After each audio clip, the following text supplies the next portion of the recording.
योग 360 में आपका स्वागत है। बच्चों से लेकर बड़ों तक सभी बनेंगे हेल्दी विद योग 360। बुखार हो जाए तो सिर्फ थर्मामीटर नहीं, हमारी समझ भी काम आनी चाहिए, क्योंकि हर बुखार एक जैसा नहीं होता। कुछ बुखार सिर्फ 2 दिन के मेहमान होते हैं और कुछ अपने साथ जटिलताएं लेकर आते हैं।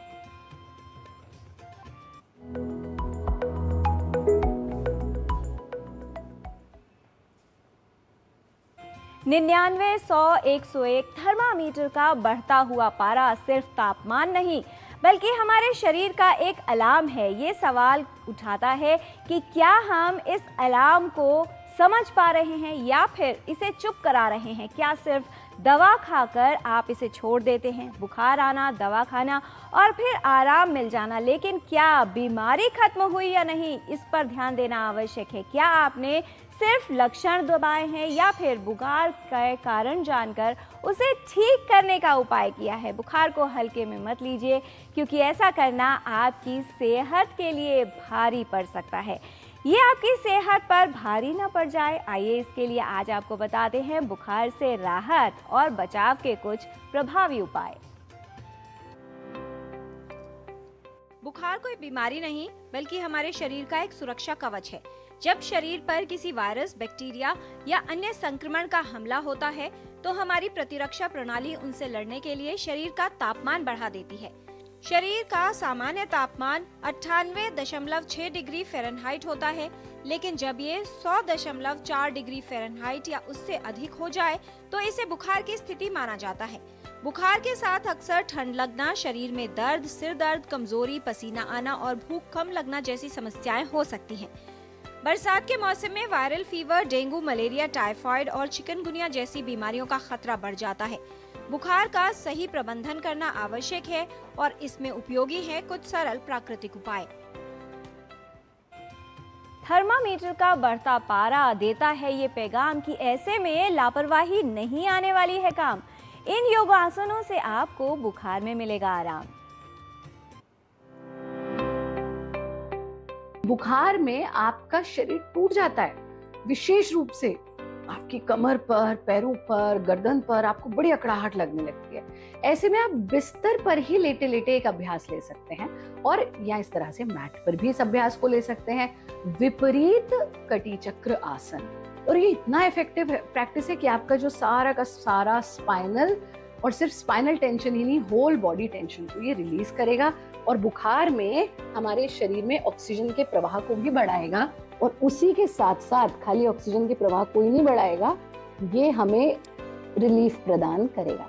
आप इस तरह से लेटेंगे, अपने हथेलियों को और अपनी कोहनी को, दोनों को जो है जमीन से छू लेंगे, अपनी चिन को भी जमीन से छू कर रखेंगे। दोनों पैरों के बीच में गैप देंगे और इस तरह से पैरों को फोल्ड कर लेंगे। अब यहाँ से अपर बॉडी आपकी यहीं रहेगी। आप अपने पैरों को पहले बाईं ओर लेकर जाएंगे, यथा सामर्थ्य रुकेंगे। आपके स्पाइन पर एक अद्भुत रिलैक्सेशन महसूस हो रहा होगा, वापस आ जाएंगे। अब दाईं ओर लेकर जाएंगे, रीढ़ पर एक अद्भुत रिलैक्सेशन महसूस होगा, वापस आ जाएंगे। जो हम कटी चक्र आसन करते हैं, ये उसका विपरीत वर्जन हम कर रहे हैं, इसलिए इसका नाम है विपरीत कटी चक्र। आप इसको 5 बार दोनों ओर दोहरा लीजिए और फिर पैरों को सीधा कर देंगे, हाथों का तकिया बनाकर शरीर को ढीला छोड़ देंगे।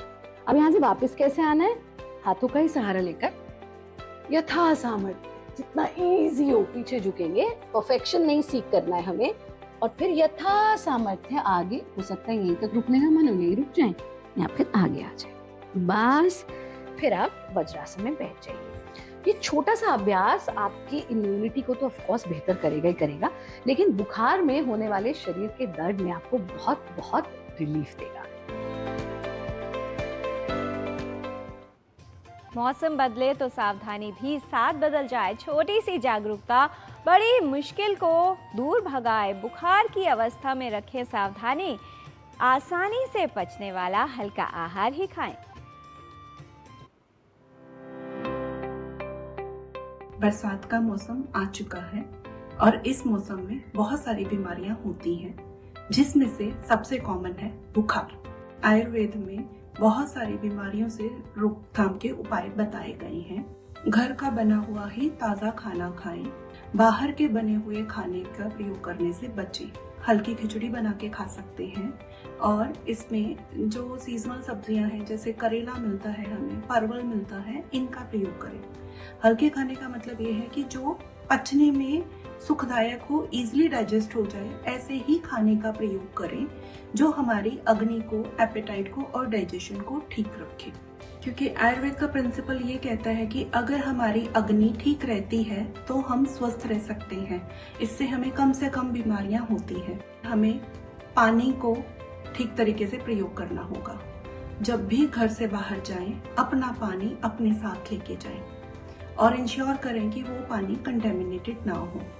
जैसे फिल्टर करके पानी का यूज करें, पानी को उबाल कर ठंडा करके उसका प्रयोग करें और गुनगुने पानी को भी इस मौसम में प्रयोग में लाया जा सकता है। और अगर आप ज्यादा फायदा चाहते हैं तो उस उबले हुए पानी में थोड़ा सा अदरक या शुंठी डाल के 5 से 10 मिनट के लिए उबालें और फिर उसी पानी को पूरा दिन पीने में प्रयोग करें। बुखार लक्षण है, बीमारी नहीं। हर बुखार एक समान नहीं। समझदारी है बड़ा कदम। इन औषधियों के प्रयोग से मिलेगी बुखार से राहत की राह सही। ज्वर का वर्णन बहुत डिटेल आयुर्वेद में दिया गया है। कई प्रकार के ज्वर, उनके कारण, उनकी अवस्थाएं। इसलिए जब भी आपको फीवर होता है, टेम्परेचर बढ़ता है, तो केवल टेम्परेचर को दबाने का उपचार नहीं करना है। आयुर्वेद में हम कहते हैं कि रूट कॉज को समझना है। हर व्यक्ति का ज्वर अलग अलग प्रकार का होता है। कौन से दोष का उसमें प्रकोप है, उसकी स्थिति कैसी है, उसके सिम्टम्स कैसे हैं। जब भी आपको फीवर होता है थोड़ा सा फास्टिंग करें, कम खाएं। हो सके तो जैसे मूंग दाल का पानी, मूंग दाल की खिचड़ी, हल्का जितना खाएंगे उससे भी आपको बहुत रिलीफ मिलता है। दूसरा, गिलोय आपने सुना होगा।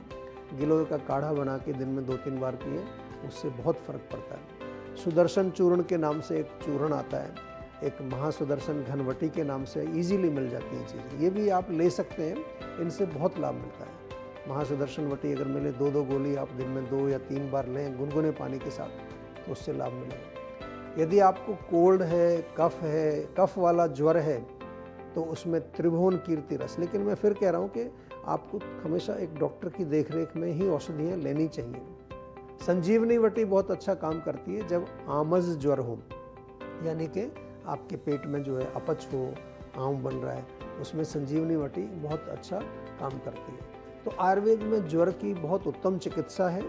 साथ में हमेशा ध्यान रखिए, दवाई के साथ, औषधि के साथ साथ आपको खान पान का भी ध्यान रखना है, अपने लाइफस्टाइल का ध्यान रखना है। एंड मोस्ट इम्पॉर्टेंट, जो आजकल हम बार बार आपको समझाते हैं कि शरीर और मन दोनों में ही संतुलन बनाना बहुत आवश्यक है, तभी आपका रोग जड़ से ठीक होगा। बुखार शरीर का संदेश है कि अंदर कुछ ठीक नहीं है। बुखार होने पर केवल तापमान कम करना ही पर्याप्त नहीं है, बल्कि उसके कारण को समझने और सही उपाय करने की आवश्यकता है। हाथों की साफ सफाई का विशेष ध्यान रखें, ताज़ा भोजन खाएं और मच्छरों से बचाव करें। पर्याप्त नींद लें और अपनी रोग प्रतिरोधक क्षमता को मजबूत बनाए रखें। आज आपने जाना विपरीत कटी चक्र आसन का अभ्यास। इस अभ्यास से शरीर की अकड़न दूर होती है, शरीर में ऑक्सीजन का संचार बेहतर होता है। बुखार की स्थिति में अधिक थकाने वाले अभ्यास न करें।